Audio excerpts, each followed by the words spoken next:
TTDP నేత ఎర్రబెల్లి మీడియాతో మాట్లాడుతున్నారు. లైవ్లో చూద్దాం. సంఘటన కూడా ఒకసారి గుర్తు చేసుకోవాలి. ఆయన ఆంధ్ర ప్రాంతంలో పోయినప్పుడు ఆయన నిలదీశారు, ఇబ్బంది పెట్టారు. ఇవన్నీ తెలుగుదేశం పార్టీ పాత్ర కూడా ప్రతి ఒక్కరు కూడా గుర్తించాలనేది సందర్భంగా నేను విజ్ఞప్తిస్తున్నాను. తెలంగాణ సాధన కోసం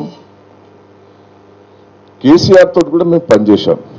నా ఇల్లు నా జేఏసీకి ఇచ్చాను. తెలుగుదేశం పార్టీ ఎక్కడ ఎదుగుతుందో, తెలుగుదేశం పార్టీ తెలంగాణలో ఇచ్చిన అవకాశం ఎక్కడ వస్తుందో అని మాకు కేసీఆర్ కక్ష పట్టు సాధించాడు. ఆ రోజు నా జేఏసీ ఆఫీసు నా ఇంట్లో నుంచి తీసేసే దాంట్లో పట్టుబట్టి ఉన్నది అందరికీ. ఆడ తెలుగుదేశం పార్టీ క్రెడిట్ వస్తుంది. ఆ రోజు నుంచే మా కక్ష సాధింపు మొదలైంది మా మీద.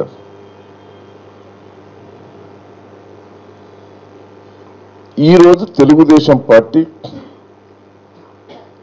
తెలంగాణ అభివృద్ధి కోసం కృషి చేసేది, తెలంగాణ రావటంలో కృషి చేసేది. ఇంకా తెలంగాణ వస్తే మనం బాగుపడతామనే నమ్మకం విశ్వాసంతో అందరం కూడా కొట్టాడాం.